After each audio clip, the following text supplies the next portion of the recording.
I didn't have time to attend the funeral. I had to prepare for the move. After the funeral, I returned home once, but when I entered the house, I saw Matteo and Emery. Looking closely at the room, the furniture in the house had been replaced with Matteo's. On the other hand, my belongings that had been in my house until now were thrown out into the garden. As I stood there stunned, Emery opened her mouth confidently. "From today, we will live in this house. Please leave quickly. Why don't you go to a nursing home?" Emery said so with a smile, and I answered with a smile too. "It's okay. I never thought you would do something like this on the day of the funeral, but I'm not surprised anymore by anything you do." When I said that, my son and Emery had a slightly surprised expression. It must have been something that the eldest son and his wife never dreamed of happening. I am Josephine, 64 years old. I am a housewife who works part-time in the neighborhood.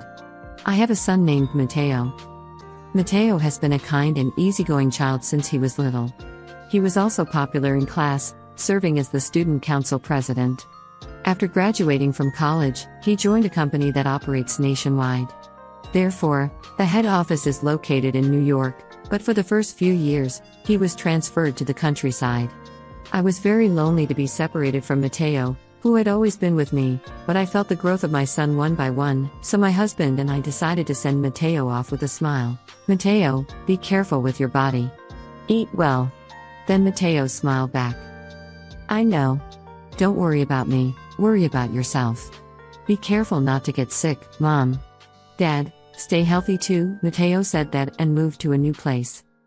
When he started living alone, he often called us. "Your father and I are fine too. How about Matteo's work? Are you doing well?" "Oh, I've only been working for a few months, but I feel like I'm growing because I'm getting a lot of guidance from my seniors." Every time I heard Matteo's voice, I was relieved. "Are you eating properly? Be careful not to get heat stroke." "Yeah. Recently, I've been going out to drink a lot because I have a lot of friends, but I'm trying to eat a balanced diet as much as possible.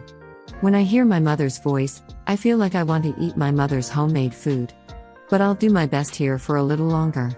I think I'll come home once when it gets cold. Mom, thank you for always worrying about me." My husband and I were relieved that our son was becoming independent as a new member of society. But by the time autumn came, Matteo stopped contacting us. He said he would come home once in the winter, but he hasn't even contacted us to say whether he'll come home for New Year's. In the end, he didn't contact us at all even at the end of the year, and he didn't even reply to our emails, so I called Matteo's smartphone from here. Then I heard a woman's voice on the phone that I had never heard before. "Hello, who is this?" I was worried that I had dialed the wrong number, but I decided to ask the woman on the other end of the phone. Is this Matteo's phone?" "Yes, but who are you? Are you an acquaintance of Matteo's?" Behind the woman's voice, I heard a man's voice. "Emery, who are you talking to?" It was definitely Matteo's voice. The woman called Emery answered Matteo in a loud voice. "Some old lady is calling. Matteo, do you want to talk?" Matteo answered the phone with a laugh. "Hello, who is this?" "It's me, your mother." Matteo started talking without saying anything to the woman who called me an old lady. "Mom, what's up? Why are you calling me out of the blue?" Matteo spoke in a cold tone. "Matteo, you haven't contacted us at all lately, have you? You used to contact us a lot until recently, so what happened all of a sudden? Your father is worried too. Are you coming home this New Year's?" When I said that, I heard a big sigh over the phone. And, was the person who answered the phone Matteo's girlfriend? Then Matteo suddenly returned his words to me in a strong tone. "What the hell, you're interfering with everything. I'm not a kid anymore. Give me a break, you old hag." Matteo shouted like that and hung up the phone immediately. He had shown a slightly rebellious attitude when he was a child, but I never expected him to say such abusive words after becoming a working adult. I sighed and gently put down my smartphone. Then my husband in the next room looked at me and asked me worriedly, "What's wrong? Is Matteo okay?" I told him that a woman with a bad mouth had answered my son's smartphone and that Matteo had shouted at me to leave him alone. Well, he's also proof that he's grown up since he started living alone and meeting various people. Well, let's watch him for a while. My husband said that, so I decided to trust my son. One day, a year later, Matteo contacted us for the first time in a long time. He said he had been transferred from a local job to a store in New York and would stop by our house once. Also, it seems that there is something he wants to talk about. I had a bad feeling about it. The day after I received a message, my son came home. As soon as he opened his mouth, he said, "I have someone I want to introduce." Then, a tall woman with heavy makeup entered. Matteo said, "This is Emery. I'm going to marry her." At Matteo's words, my husband and I looked at each other. Marriage? Is that true? Emery, without greeting us who were meeting her for the first time, opened her mouth. "This is Matteo's parents' house? It's kind of old-fashioned. I wanted to live in a more luxurious house. A house with a chandelier." Hearing her voice, I realized something. This woman was the one who answered the phone when I called Matteo a year ago. I signaled my husband casually. My husband seemed to notice my signal and spoke seriously to Emery. "Are you two really thinking of getting married?" Then Emery, as if talking to a friend, opened her mouth to my husband with a slight laugh. "Hey old man, how do I show you I'm serious? Maybe I should give a passionate kiss here?" "No, that's embarrassing." "Hey, Matteo's dad, you're sexually harassing me at your age." Then Matteo, laughing along with Emery, started talking. "Sorry, Emery. My father is a troublesome person." My husband's face turned red, and he looked like he was about to hit the two of them. I was also taken aback by their attitude and couldn't find the words to respond. My husband and I opposed Matteo's marriage, but our words didn't get through. Matteo and Emery didn't listen to our opinions at all and submitted their marriage registration. Furthermore, they had started their newlywed life by renting a nearby apartment. "What will you do about the wedding?" In response to my question, the two answered indifferently. "We don't have to do it. It's a hassle to call friends." That's right, it's a waste of money. However, whether the two were loose with money or lacked money, they regularly came to our house to eat. I was happy to see my son's face, but Emery complained about my cooking. "Oh, this fried chicken is a bit burnt. Can't you make it cleaner?" I had been told many times, so I warned Emery strongly. "If you have a complaint, you don't have to eat it." Then, without any remorse, Emery returned against my words. "Then I won't eat. I'll go somewhere and eat pizza. It's fine if you make my meal casually. I don't expect much from your cooking." In this way, the relationship between my son and Emery and us, the couple, continued to be bad. In the midst of this, our family was faced with another trial. My husband had to be hospitalized due to poor health, and a detailed examination at that time revealed that his chronic diabetes had worsened considerably. The results of the blood test showed that many organs were affected. The doctor told us that his condition could deteriorate at any time. Perhaps worried about my husband's condition, Matteo and Emery visited his hospital room. The two left the room immediately after their visit, but I could hear their voices from the other side of the hospital room door. I listened to their conversation, feeling a bit guilty. Then, the content of their conversation was unbelievable. "Hey, Matteo, when your father dies, let's make the house ours," Emery said. "But my mother is still healthy," Matteo replied. It seemed they were discussing what would happen when my husband passed away. "It would be nice if your mother followed him to the other world," Emery said. "Yeah, but looking at that old woman, she won't die that easily," Matteo replied. When my son said that, I heard Emery sigh heavily. I was filled with anger at their disrespectful remarks about my husband, who was fighting his illness, and me, who was nursing him. "What's wrong? Those two have already left, haven't they?" My husband asked, noticing my state. I suppressed my rising anger and told my husband about the conversation I had heard in the hallway. Then, I noticed that my husband, who had been quietly listening, was also turning red. Matteo and Emery were talking about that. My husband muttered, looking down a little. Then, in a small voice, my husband said, "I have an idea."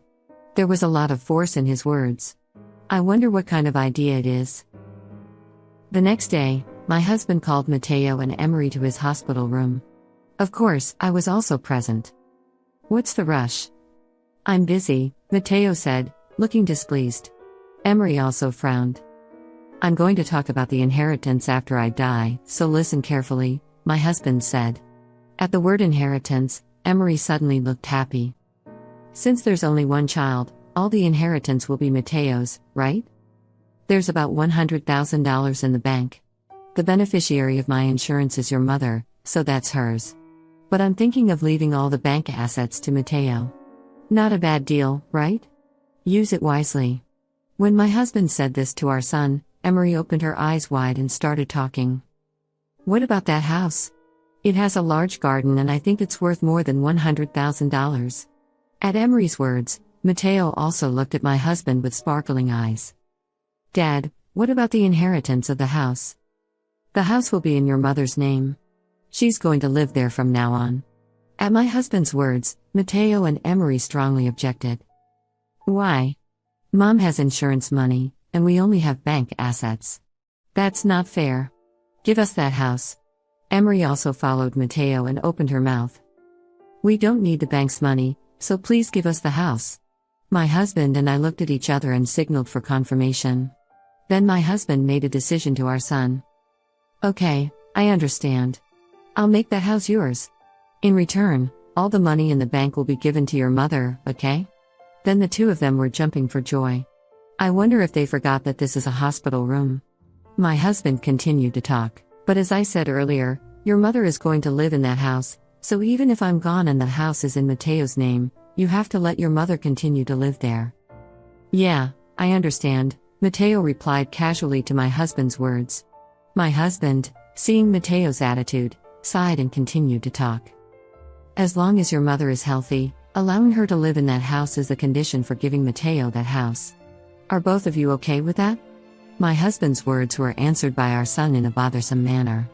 I understand, Mateo said. You don't have to emphasize it so much, it's okay, Emery said. After hearing the words of the two of them clearly, my husband told them.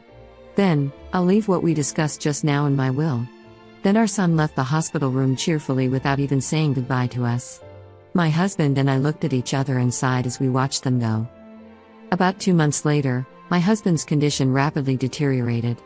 I wished he could somehow survive, but my prayers were in vain and he passed away. I was preparing for the funeral as the chief mourner, but even then, Mateo and Emery didn't seem to be helping me. On the contrary, they were only talking about inheritance. They were probably discussing how to use it. Then the funeral began. Since he was someone I had lived with for 40 years, I was filled with a sadness I had never felt before. But even when I was giving the chief mourner's speech, my children were whispering to each other. But after a while, when I looked at their seats, I noticed that Mateo and Emery were not there. And they didn't show up until the funeral was over. After the funeral, I returned home once, but I noticed that the key to my house was open. Did I forget to lock the door? Then I heard a loud noise from inside, so I suspiciously opened the door, and there were Mateo and Emery. What are you two doing here? When I said that, the two of them casually said, we didn't have time to attend the funeral. We had to prepare for the move. When I looked closely at the room, I saw that the furniture in the house had been replaced with Mateo's. On the other hand, my belongings that had been in the house until now were thrown out in the yard. As I stood there dumbfounded, Emery confidently opened her mouth. From today, we will live in this house. Please leave as soon as possible. Why don't you go to a nursing home? When Emery said that with a laugh, I also smiled and answered. That's fine. I never thought you would do something like this on the day of the funeral. I'm not surprised at anything you do anymore. When I said that, my children looked a little surprised. Are you really going to leave? Yes, but it's strange to go to a facility when I'm so healthy. So, I'm going to rent an apartment. When they heard my words, the two of them were smiling. After that, as I told them, I moved to a rental apartment. It was a one-room apartment, but it was very comfortable to live without seeing those two. About a month later, I received a call from Emery on my smartphone. The lawyer told us that the house is in your name. What does that mean? I explained to Emery about the inheritance of the house. My husband said that the condition for putting the house in Mateo's name was that I would continue to live in the house as long as I was healthy. That's called a conditional will, and if you don't meet the conditions, you lose the right to inherit. The moment you kicked me out of the house, you lost the right to inherit the house. Mateo and Emery turned pale at my words. So, what the lawyer said is true? No. That's a lie.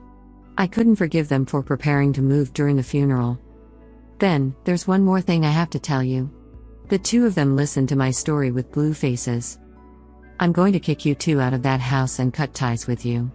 Then, Emery retaliated with words towards me. What did you say?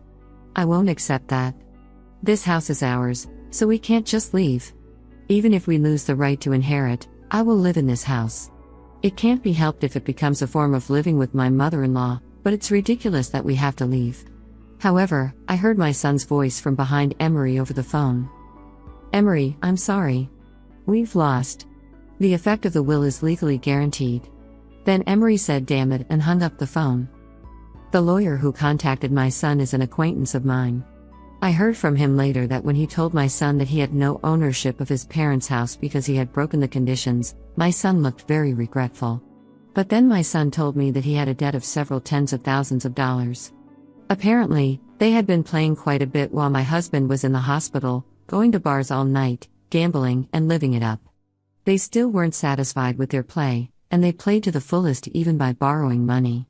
They thought they could pay it back right away if they sold the house, so they were able to borrow money without resistance. After that, Emery contacted me wanting the house back. But the words I heard in the hospital room were burned into my brain. You guys, you were saying things like you wanted me to follow my husband to the other world soon, weren't you? You heard that conversation. That's in bad taste. I couldn't forgive Emery for making such a cocky statement at this point. Why should I help people who say such things? This house is now mine. You two deal with the debt. I contacted my son and told him that if he didn't break up with Emery, I would cut ties with him.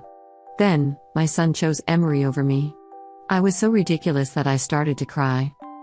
After that, the two of them left my house and were looking for a new house, but the only place they could rent with debt was an apartment that was over 50 years old. My son is still working hard at his job, but the debt is quite large, so it will be a while before he can pay it off. I heard from a coworker that my son now regrets choosing Emery.